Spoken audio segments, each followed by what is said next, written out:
বাসুদেৱায় নমস্কাৰ মই আচাৰ্য বিনয় কাশ্যপ বন্ধুসকল আজি আমি আলোচনা কৰিম সূৰ্যগ্ৰহণৰ ওপৰত এই 8 তাৰিখে আহিবলগীয়া সূৰ্যগ্ৰহণ ঠিক আছে আৰু এই সূৰ্যগ্ৰহণ যেহেতু সোমবাৰে লাগিব এই সূৰ্যগ্ৰহণ কেতিয়া হ'ব ভাৰতত ইয়াৰ কি প্ৰভাৱ পৰিব ৰাশিগতভাৱে কি প্ৰভাৱ হ'ব তাৰ বিষয়ে আজি আমি সম্পূৰ্ণৰূপে আলোচনা কৰিম চাওক এই সূৰ্যগ্ৰহণ লাগিব সোমবাৰে ৰাতি তাৰিখ হ'ব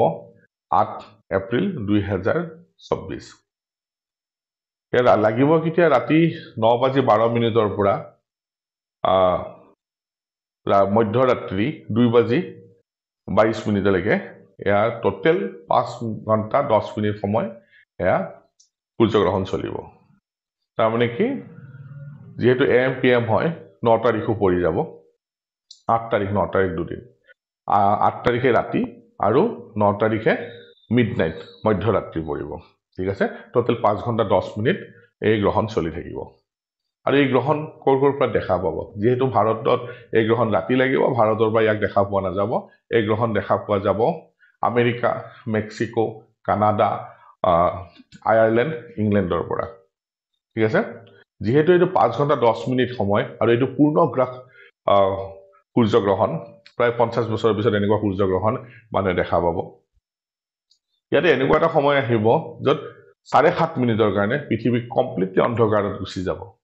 ভাৰততো আন্ধাৰ হৈয়ে থাকিব ঠিক তেনেকৈ আমেৰিকা মেক্সিকো কানাডা আয়াৰলেণ্ড ইংলেণ্ডতো 7.5 মিনিটৰ কাৰণে সম্পূৰ্ণৰূপে অন্ধকাৰ হৈ যাব আৰু ইয়াত ভাৰতত কি প্ৰভাৱ পৰিব চাওক যেহেতু ভাৰতত ইয়াত দেখা নাপায় তো ভাৰতত কি হ'ব ইয়াৰ সূতককাল মান্যতা নাথাকিব ভাৰতত ইয়াৰ প্ৰভাৱ নাথাকিব প্ৰভাৱ শূন্য থাকিব যেহেতু ইয়াত ভাৰতৰ পৰা দেখাই পোৱা নাযাব তথাপি ৰাশিগতভাৱে কিছুমানটো দুষ্প্ৰভাৱ থাকিব আৰু এই সূৰ্যগ্ৰহণ লাগিব ক'ত হেতু আমাৰ জানাৰ বহুত দৰকাৰ এটো মীন ৰাশিত লাগিব মীন ৰাশিত কোন থাকিব সব সূৰ্যগ্ৰহণ সদায় অমাৱস্যা তিথিত লাগে মনত ৰাখিব যেতিয়া চন্দ্ৰ আৰু সূৰ্যৰ জ্যোতি থাকিব তাত যেতিয়া ৰাহু দেৱতা থাকিব তেতিয়া তাত সূৰ্যগ্ৰহণ লাগে ঠিক আছে আৰু এই সূৰ্যগ্ৰহণত লগত শুক্ৰ দেৱতাও থাকিব ৰাশিগতভাৱে কিছুমান ৰাশিৰ কাৰণে এতে ভাল প্ৰভাৱ আনিব কিছুমানে অকমান ওৱৰ্স প্ৰভাৱ আনিব কিছুমানৰ কাৰণে খুবেই বেয়া ৰিজাল্ট আনা দেখা পোৱা যায়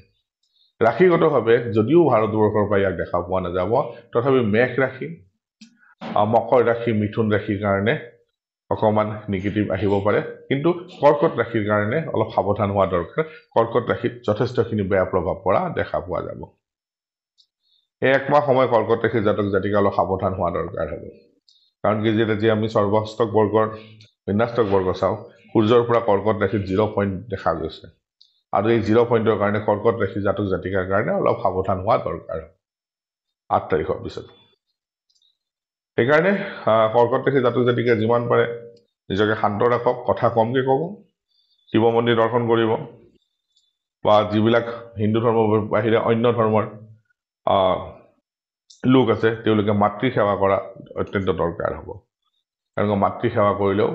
কৰ্কট ৰাশিৰ কাৰণে যথেষ্টখিনি ভাল প্ৰভাৱ পোৱা দেখা পোৱা যায় বা মহিলাৰ লগত দুষ্প্ৰভাৱ নকৰিব যেহেতু 8 তাৰিখ 8 এপ্ৰিল 2024 এই সূৰ্যগ্ৰহণ লাগিব এটো মহাজাগতিক এটা ঘটনা হয় এনেকুৱা ঘটনা আগতেও ঘটিছিল আৰু ঘটিব মানৱৰ লগত ইয়াৰ অকমান সম্পৰ্ক আছে আৰু এই সম্পৰ্কৰ কাৰণে কেতিয়াবা আমাৰ জীৱনত অলপমান যেটো জীৱনশৈলী অকমান প্ৰভাৱিত হোৱা দেখা পোৱা যায় ঠিক আছে আকৌ এবাৰ কৈ দিছো এই সূৰ্যগ্ৰহণ লাগিব 8 এপ্ৰিল 2024 ৰাতি 9:12 পৰা 2:22 যেটো 9 তাৰিখ পৰিব টোটাল সময় হ'ব 5 ঘণ্টা 10 মিনিট ইয়াৰে 7.5 মিনিট এনেকুৱা হ'ব যত আমেৰিকা মেক্সিকো কানাডা আয়াৰলেণ্ড ইংলেণ্ডত 7.5 মিনিটৰ কাৰণে সম্পূৰ্ণ অন্ধকাৰ হৈ যাব ঠিক আছে যেহেতু এইটো পূৰ্ণগ্ৰাস সূৰ্যগ্ৰহণ হয় ভাৰতৰ পৰা যেহেতু ভাৰতৰ এইটো ৰাতি লাগিব ভাৰতৰ পৰা ইয়াক দেখা পোৱা নাযাব সেইকাৰণে ভাৰতত ইয়াৰ মানাৰ কোনো দৰকাৰ নাই ইয়াত সূতককাল ভাৰতত বৈধ নহয় তথাপি ৰাশিগতভাৱে কিছুমান সমস্যা থাকিব পাৰে সেইকাৰণে মকৰ ৰাশি মেঘ ৰাশি মিথুন ৰাশি সাৱধান হোৱা দৰকাৰ আৰু কৰ্কট ৰাশি অত্যন্ত সাৱধান হোৱা দৰকাৰ তো আজি আমি সূৰ্যগ্ৰহণৰ বিষয়ে জানিলো তো এনেকুৱা